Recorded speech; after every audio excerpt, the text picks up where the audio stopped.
कब से हूँ क्या बताऊँ जहाने ख़राब में, शब हाय हिज्र को भी रखूँ गर हिसाब में। आज हम मिर्ज़ा गालिब की ये गज़ल पढ़ेंगे। ये इस गज़ल का पहला शेर नहीं है, लेकिन ये बहुत मशहूर है, इसलिए मैंने पढ़ा।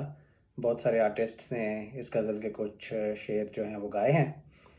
तो आइए पहले इस गज़ल को पूरा पढ़ते हैं, फिर हम इसके शेरों को थोड़ा एनालाइज़ करेंगे। मिलती है खूह यार से नार इल्तिहाब में, काफिर हूँ घर न मिलती हो राहत अजाब में। कब से हूँ क्या बताऊँ जहाने खराब में, शब हाय हिज्र को भी रखूँ गर हिसाब में। ताफिर न इंतज़ार में नींद आए उम्र भर, आने का अहद कर गए आए जो ख्वाब में। कासिद के आते आते खत एक और लिख रखूँ, मैं जानता हूँ जो वो लिखेंगे जवाब में। मुझ तक कब उनकी बज़्म में आता था दौर जाम, साकी ने कुछ मिला ना दिया हो शराब में। जो मुनकिर वफ़ा हो फ़रेब उस पर क्या चले, क्यों बदगुमां हूँ दोस्त से दुश्मन के बाब में। मैं मुज़तरिब हूँ वस्ल में खौफ़े रकीब से, डाला है तुमको वहम ने किस पेच व ताब में। मैं और हज़्ज़े वस्ल खुदा साज़ बात है, जान नज़्र देनी भूल गया इज़्तिराब में। है तेवरी चढ़ी हुई अंदर नकाब के, है एक शिकन पड़ी हुई तरफ़े नकाब में। लाखों लगाओ एक चुराना निगाह का, लाखों बनाओ एक बिगड़ना इताब में। वो नाला दिल में खस के बराबर जगह न पाए, जिस नाले से शिगाफ पड़े आफताब में। वो सहर मुद्दा तलबी में काम ना आए, जिस सहर से सफ़ीना रवां हो सराब में। गालिब छुटी शराब पर अब भी कभी कभी, पीता हूँ रोज़ व अब्र और शब माहताब में। तो ये तो थी पूरी गज़ल। आइए इसके शेरों को देखते हैं। पहला शेर है, मिलती है खूए यार से नार इल्तिहाब में, काफिर हूँ गर न मिलती हो राहत अजाब में। तो इसमें जो लफ्ज़ इस्तेमाल हुए हैं, खूए यार का मतलब टेम्परामेंट ऑफ द बिलवड, आपके महबूब का जो मिजाज है। नार का मतलब है आग, फायर, और फायर ऑफ हेल, जहन्नम की आग, लाइक बहुत इंटेंस फायर। इल्तिहाब का मतलब है हीट और बर्निंग सेंसेशन। अजाब का मतलब है सम फॉर्म ऑफ पनिशमेंट और टॉर्मेंट। और काफिर का मतलब है इनफिडेल और people who do not believe in in Islam. यहाँ पे उसका यूज़ हुआ है in more of a manner of eloquence और to make a point, and not in a overly negative sense I feel. तो इसका लिटरल मीनिंग शेर का ये है कि my beloved's temperament resembles the fire of hell, and call me an infidel if I wouldn't habitually find comfort in in punishment. तो उन्होंने अपने महबूब के मिजाज को जहन्नम की आग से कंपेयर किया है, कि उसके अंदर इतनी इंटेंसिटी है कि वो जहन्नुम की आग के जैसा उसका, मेरे महबूब का मिजाज है, गुस्से वाला मिजाज है। लेकिन वो कहते हैं कि मुझे उस मिजाज से, की गर्मी से जो अजाब मिलता है, जो पनिशमेंट मिलती है, मुझे उसमें भी मज़ा आता है। I find comfort in that punishment also. या और वो कहते हैं कि अगर मैं जहन्नुम में चला गया, या और मुझे जहन्नुम की आग और अजाब को फेस करना पड़ा, तो मुझे कोई प्रॉब्लम नहीं होगी। क्यों? क्योंकि मैंने अपने महबूब के टेम्परामेंट को ऑलरेडी फेस किया हुआ है। तो इसमें उन्होंने डबल नेगेटिव का इस्तेमाल किया है दूसरी लाइन में, कि काफिर हूँ गर न मिलती हो राहत अजाब में। द इम्प्लिकेशन देयर इज़ कि मैं काफिर नहीं हूँ, इसलिए मुझे जो जहन्नम की आग है उसमें भी कंफर्ट मिलेगा। तो in a nutshell, there is a quality of hellfire in the beloved's temperament, and on that basis, Ghalib Saab says, "I will find comfort in hellfire." I think अपने महबूब के मिजाज को डिस्क्राइब करने का एक बहुत ही खूबसूरत अंदाज है ये। मिलती है खूह यार से नार इल्तिहाब में, काफिर हूँ गर न मिलती हो राहत अजाब में। कि मुझे पनिशमेंट और जो महबूब की तरफ से आती है उसमें भी राहत मिलती है, उसमें भी कंफर्ट मिलता है। अच्छा जी, अगला शेर देखते हैं। कब से हूँ क्या बताऊँ जहाने ख़राब में, शब हाय हिज्र को भी रखूँ गर हिसाब में। जहाने ख़राब का मतलब है दिस wretched वर्ल्ड, शब हिज्र नाइट ऑफ सेपरेशन, और हिसाब तो आपको पता ही है, एन अकाउंट और काउंट।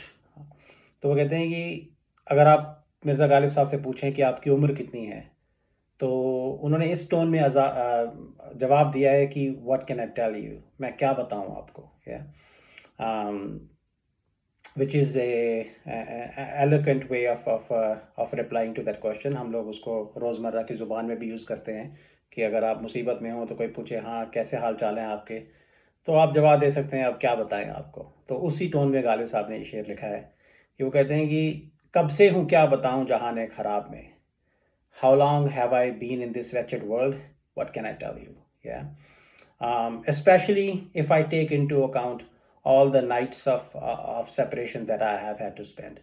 तो जो सब शबे हिज्र है, जो night of separation, the implication there is कि वो रात बहुत लंबी होती है, क्योंकि उसके अंदर आपको इतने दुख को सहना पड़ता है, और जब आप दुख सह रहे हो तो टाइम आस्ता आस्ता गुजरता है, तो एक एक रात जो है वो कई सालों के बराबर लगती है।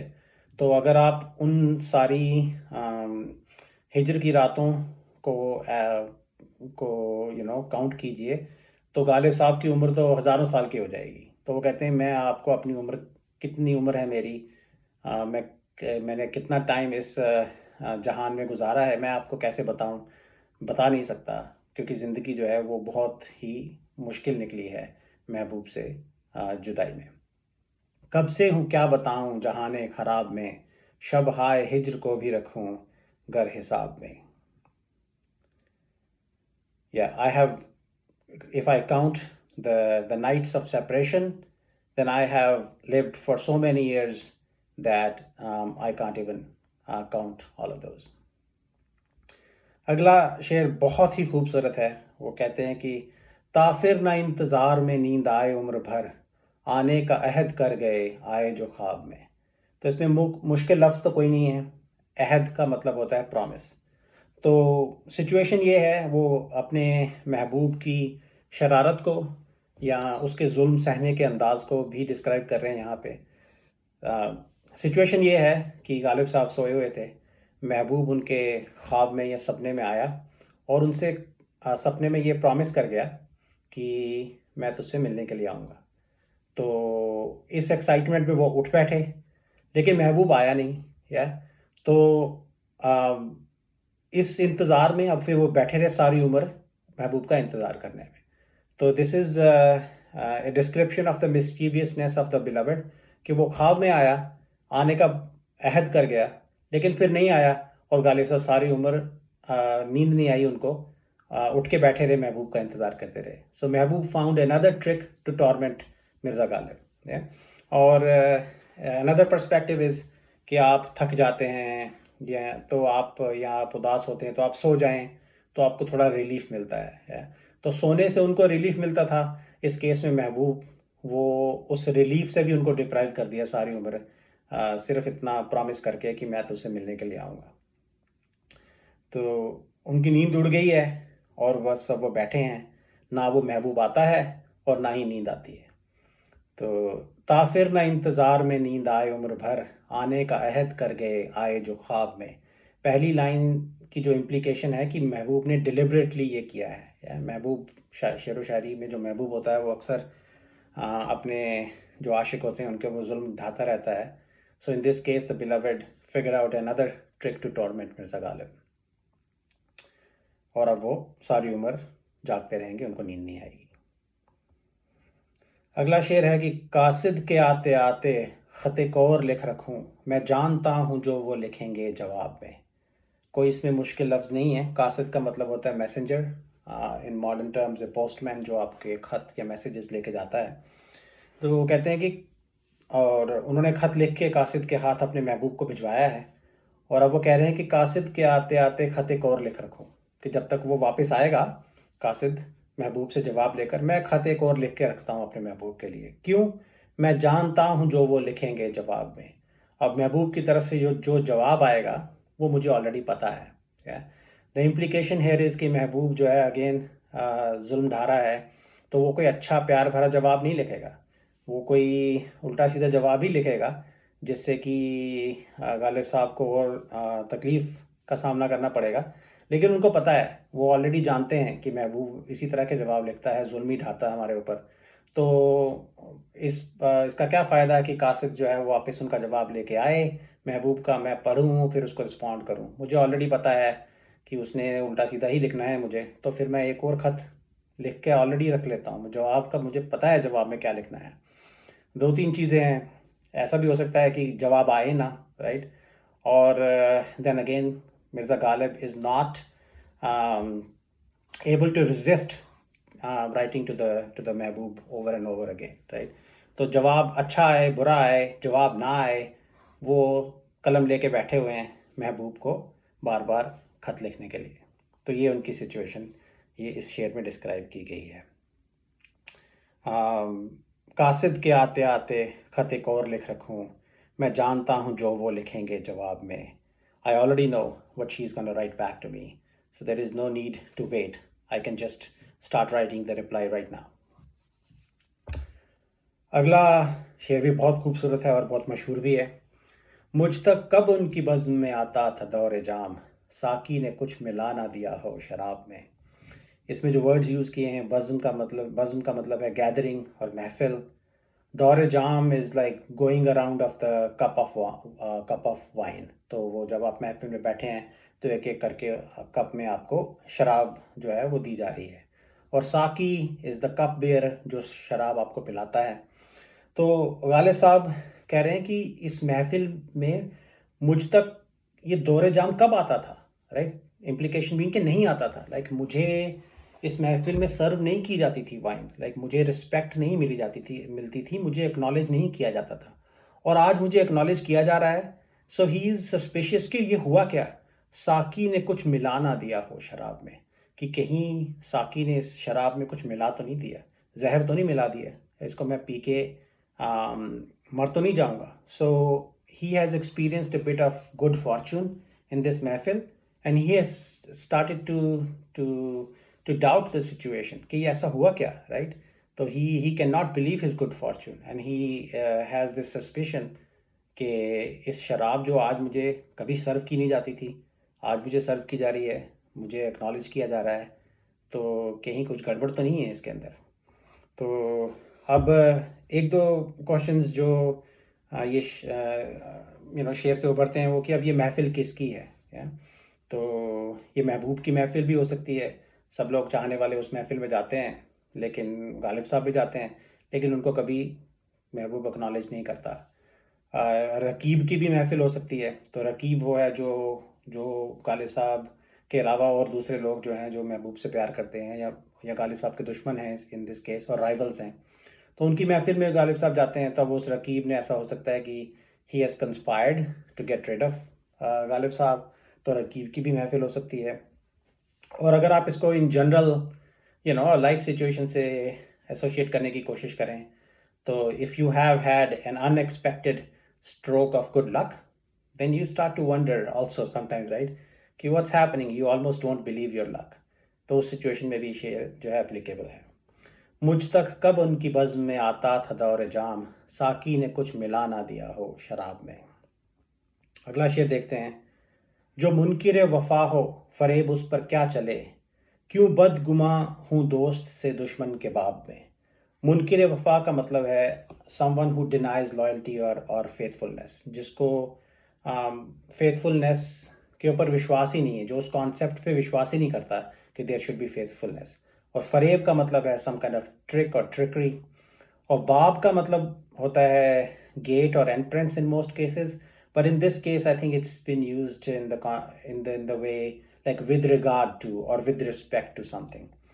तो वो कहते हैं कि जो मुनकिर वफा हो, जो डिनायर ऑफ फेथफुलनेस हो, उस पर ये फरेब, ये ट्रिकरी जो है वो कैसे काम करेगी, है? तो why am I being distrustful of a friend with regard to an enemy. So ये तो लिटरल मीनिंग था। इम्प्लीकेशन ये है कि जो महबूब है वो मुनकिर वफा है, वो वफा को मानता ही नहीं। तो फिर अगर जो उनका रकीब है इन दिस केस, आप उसको दुश्मन कह सकते हैं, उसके ऊपर गालिब अगर वो महबूब को बहलाने फुसलाने की कोशिश कर रहा है ताकि वो गालिब साहब से नफ़रत करने लगे और रकीब से प्यार करने लगे, तो उस पर वो उस पर जो ट्रिकरी जो है या फ़रेब जो है वो नहीं चलेगा। क्यों? क्योंकि उसका तो वो तो मुनकिर वफ़ा है, उसको तो वफ़ा से लेना देना ही कुछ नहीं है, राइट? तो वो इतना पत्थर दिल है महबूब कि अगर रकीब जाके उसको कोई वफ़ा का पाठ पढ़ाने की कोशिश करेगा या उसका माइंड चेंज करने की कोशिश करेगा, तो वो जादू उस पे नहीं चलेगा। दैट्स द इम्प्लीकेशन है। जो मुनकिर वफ़ा हो फ़रेब उस पर क्या चले, क्यों बदगुमां हूँ दोस्त से दुश्मन के बाब में। My friend or my beloved is a denier of faithfulness, and someone else's pretense of faithfulness cannot work on her. So there is no need for me to be suspicious of a friend with regard to an enemy, because the trickery of faithfulness or pretense of faithfulness is going to have no impact on the महबूब. उसको वफा से लेना देना ही कुछ नहीं है. अगला शेर देखते हैं कि मैं मुस्तरिब हूँ वस्ल में खौफे रकीब से, डाला है तुमको वहम ने किस पेच ताप में. तो वर्ड जो यूज़ हैं इसमें अंदर मुस्तरिब का मतलब होता है एजिटेटेड और डिस्टर्ब्ड. खौफे रकीब is fear of the rival in love. पेचो ताब is like state of agitation. यार अगर आपका दिमाग जो है पेचो ताब में पड़ा हुआ है तो it's in a state of agitation. और वहम जैसे आपको पता है लाइक सुपरस्टिशन और इल्यूजन. तो सिचुएशन ये है कि गालिब साहब महबूब के साथ बैठे हैं और उनको डर लग रहा है कि यहाँ रकीब ना आ जाए कहीं. लेकिन वो फिर महबूब को देखते हैं और महबूब भी किसी पेचोताब में पड़ा हुआ है. महबूब भी किसी सोच में पड़ा हुआ है और परेशान है.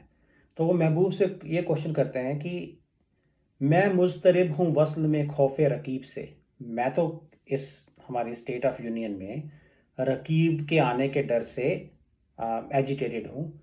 तुम किस पेचोताब में पड़े हो, तुमको किस वहम ने पेचोताब में डाला है, तो तुम क्यों एजिटेटेड हो.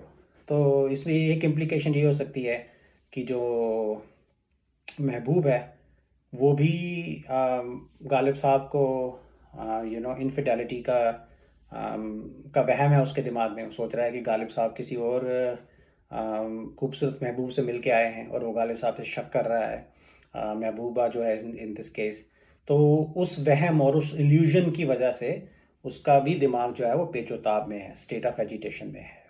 तो इस केस में आशिक और महबूब जो है वो मिल तो रहे हैं एक दूसरे से, लेकिन दोनों ही एजिटेशन की स्टेट में हैं. तो किस खूबसूरत अंदाज से उन्होंने डिस्क्राइब किया है कि मैं तो मुस्तरिब हूँ रकीब को लेकर और तुम भी अपने दिमाग में वहम डाल के जो है एजिटेटेड हो. So what kind of situation is this. मैं मुस्तरिब हूँ वस्ल में खौफे रकीब से, डाला है तुमको वहम ने किस पेच ताब में. And of course the implication is कि जो तुम्हारी एजिटेशन है वो अननेसेसरी है. It's based on an illusion, it's based on a वहम, एंड इट्स इम्प्रॉपर. तो अगला शेर देखते हैं कि मैं और हज़्ज़ वस्ल खुदा साज बात है, जान नज़र देनी भूल गया इस तराब में. हज़्ज़ वस्ल का मतलब है जॉय ऑफ मीटिंग और खुदा साज का मतलब है गॉड्स गिफ्ट और इस तराब का मतलब है एजिटेशन. और नज़र देना is to offer something as a gift, as a sign of respect to someone. तो पहले आप बादशाह को मिलने जाते थे तो आप उसको कुछ नज़र पेश करते थे, कुछ गिफ्ट लेके जाते थे उनके लिए. तो वो कहते हैं सिचुएशन ये है कि गालिब साहब जो हैं वो अपने महबूब से मिल रहे हैं and he is calling this as a gift of God. और वो कहते हैं कि मैं इतना एक्साइटेड हो गया, व्हेन आई मेट द महबूब, मैं इतनी एक्साइटमेंट में आ गया कि मैं I forgot to offer my life as a gift. Implication ये है कि महबूब से जब आप मिलते हैं तो उसकी खूबसूरती देख के या you feel so blessed, you consider a gift of God कि महबूब को देखते ही आपकी जान निकल जाती है. तो गालिब साहब इसमें थोड़ी हैरानी एक्सप्रेस कर रहे हैं कि मैं उसको देख के मरा क्यों नहीं. द इम्प्लीकेशन देयर इज़ कि महबूब का इम्पैक्ट इस तरह का होता है माशूकों पर कि माशूकों का दम निकल जाए महबूब को देख के. लेकिन इस केस में नहीं हुआ. तो वो गालिब साहब का कह रहे हैं, God God, what a pleasure of union, this is like God's gift, but I was so agitated in the process that I forgot to die. I forgot to offer up my life, and it should have been a commonplace thing. मेरे को तो मर जाना चाहिए था, like this is what I was supposed to do, but I forgot to do because I was so excited in the presence of my महबूब. मैं और हज़्ज़े वस्ल खुदा साज बात है, जान नज़र देनी भूल गया इस तराब में. अगला शेर देखें कि है तेवरी चढ़ी हुई अंदर नकाब के, है एक शिकन पड़ी हुई तरफे नकाब में. सो तेवरी चढ़ी होने का मतलब, जैसे तेवर आपने वर्ड सुना होगा, a particular expression of the eyes और the eyebrows to express anger और the state of being upset. And शिकन का मतलब होता है लाइक ए फोल्ड. तो वो सिचुएशन ये है कि वो अपने महबूब को देखते हैं, तो वो कहते हैं कि उसकी जो तेवरी है वो चढ़ी हुई है, वो नकाब में है महबूब, और उसकी तेवरी चढ़ी हुई है, she is in a state of agitation और एंगर, और उसकी वजह से जो नकाब है उसके अंदर भी बल पड़ा हुआ है. So two way to look at it. I mean the nut in a nutshell, the महबूब is in a state of anger. Ghalib साहब से नाराज़ है महबूब या गुस्सा है, और गालिब साहब ने बाहर उसको नकाब, महबूब ने नकाब पहना हुआ है, और गालिब साहब ने महबूब का चेहरा बिना देखे ही ये चीज़ जांच ली है कि महबूब जो है वो अपसेट है. Like he is in tune with महबूब्स बिहेवियर और हिज टेम्परामेंट. तो दो चीज़ें हो सकती हैं कि उसकी तेवरी जो चढ़ी हुई है वो इतनी इंटेंस सिचुएशन है कि उससे नकाब में बल पड़ गया, या फिर महबूब के नकाब में पड़ा हुआ बल गालिब साहब ने देखा और इसी से जांच लिया कि महबूब का जो गुस्सा जो है वो इस समय चढ़ा हुआ है. है तेवरी चढ़ी हुई अंदर नकाब के, है एक शिकन पड़ी हुई तरफे नकाब में. अगला शेर देखते हैं, ये इट्स ए वेरी ब्यूटीफुल शेर आल्सो. लाखों लगाव एक चुराना निगाह का, लाखों बनाव एक बिगड़ना इताब में. लगाव का मतलब होता है अटैचमेंट और इंटीमेसी. इताब इज़ एंगर और डिस्प्लेजर. तो उन्होंने महबूब का जो गुस्सा है इन ए नटशेल इस शेर में, उसको उसको भी खूबसूरत बताया है.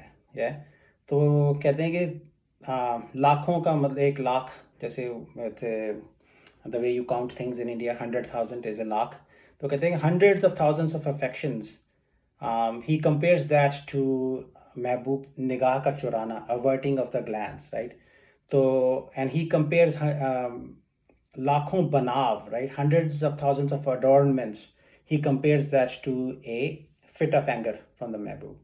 तो वो कहते हैं कि महबूब की जो नज़र का चुराना जो है वो आम, वो लाखों लाइक लगाव और लाखों तरह के लगाव से कंपेरेबल है, कि उसमें भी एक ऐसी अदा है, या तो वो निगाह हमसे चुराता है तो उसके अंदर भी हमको प्यार दिखता है, उसके अंदर भी हमको लाखों जो है लगाव दिखते हैं. और जब वो हम पे बिगड़ता है तो उसके अंदर भी लाखों बनाव, लाखों तरह की अदा हमको नज़र आती है. तो this is a very beautiful way of describing महबूब्स behaviour. And another point is कि महबूब किसी भी अदा में, चाहे वो गुस्सा हो, आंखें चुराए, कुछ भी करे, उसकी जो कोकेट्री है वो जो माशूक होते हैं उनको अच्छी ही लगती है. अगला शेर है कि वो नाला दिल में खस के बराबर जगह ना पाए, जिस नाले से शिगाफ पड़े आफताब में. खस का मतलब होता है कोई तिनका, एक पार्टिकल ऑफ हे. शिगाफ का मतलब होता है क्रैक, और आफताब का मतलब होता है सन. तो वो कहते हैं कि वो और नाला इज़ लाइक ए लेमेंट और कोई एक क्राई.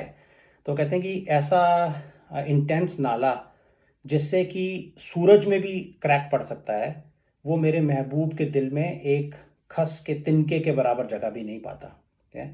तो there is an element of surprise, लेकिन ऐसा नाला माशूक का, गालिब साहब का, जो कि सूरज को तोड़ डाले, सूरज के अंदर क्रैक डाल दे, इतना इंटेंसिटी होती है उसके अंदर, वो महबूब के दिल के अंदर कोई जगह नहीं पाता, कोई असर नहीं करता, इतना पत्थर दिल है महबूब.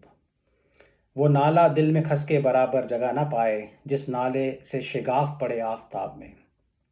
तो अगला शेर है, वो सहर सेम थीम में चल रहा है कि महबूब जो है उसके ऊपर कोई चीज़ असर नहीं कर रही है. वो सहर मुद्दा तलबी में काम ना आए, जिस सहर से सफ़ीना रवां हो शराब में। तो सहर का मतलब है मैजिक और सॉर्सरी और एन्चेंटमेंट। तो अगेन वो ये कह रहे हैं कि अगर मैं उसके ऊपर कोई जादू चलाने की कोशिश करूं, मुद्दा तलबी का मतलब है गोल सीकिंग। तो गोल इस केस में महबूब का प्यार पाना है।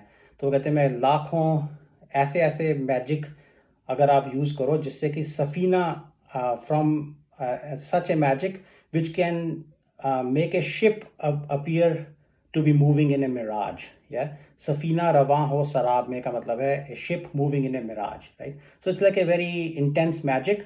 इस तरह के बड़े बड़े मैजिक भी आप अप्लाई करें तो महबूब के ऊपर असर नहीं होता, महबूब के दिल को जीत नहीं सकते आप या उसका माइंड चेंज नहीं कर सकते। वो सहर मुद्दा तलबी में काम ना आए, जिस सहर से सफ़ीना रवां हो शराब में। गालिब छुटी शराब पर अब भी कभी कभी, पीता हूँ रोज़ अब्र और शब माहताब में। इस दिस शेर has an amazing lyrical quality to it. तो गालिब साहब बेसिकली कह रहे हैं कि रोज़ अब्र का मतलब होता है क्लाउडी डे, शब माहताब का मतलब होता है मून लिट नाइट। गालिब साहब कहते हैं कि I have quit wine, Ghalib छुटी शराब, कि शराब मुझसे छूट गई है, मैंने शराब छोड़ दी है। पर अब भी कभी कभी, but still from time to time, I drink on cloudy days and moonlit nights. कि जब अच्छा माहौल बना हो, चांदनी रात हो या बादल छाए हों, तो मैं अभी भी शराब पीता हूँ। या so it's a contradiction, right. तो छोड़ी नहीं है उन्होंने शराब। और अगर आप देखें कि ऐसे कितने दिन होते हैं इंडिया में जब कोई चांद बिल्कुल ना निकला हो, अंधेरी रात हो या कभी बादल ना छाए हों। So basically, he has left plenty of days for him to still drink. So it's a very witty expression. Ghalib छुटी शराब पर अब भी कभी कभी, पीता हूँ रोज़ अब्र शबे माहताब में। I have given up wine, but even now sometimes I drink on cloudy days and moonlit nights. So basically, अच्छा माहौल हो तो मैं अभी भी शराब पीता हूँ। सो ये थी पूरी गज़ल। I hope you enjoyed it. मैं इसके लिरिक्स और इसके इंग्लिश में जो वर्ड्स हैं वो शेयर हैं वो भी डिस्क्रिप्शन में डाल दूंगा, so you can follow it share. Thank you very much.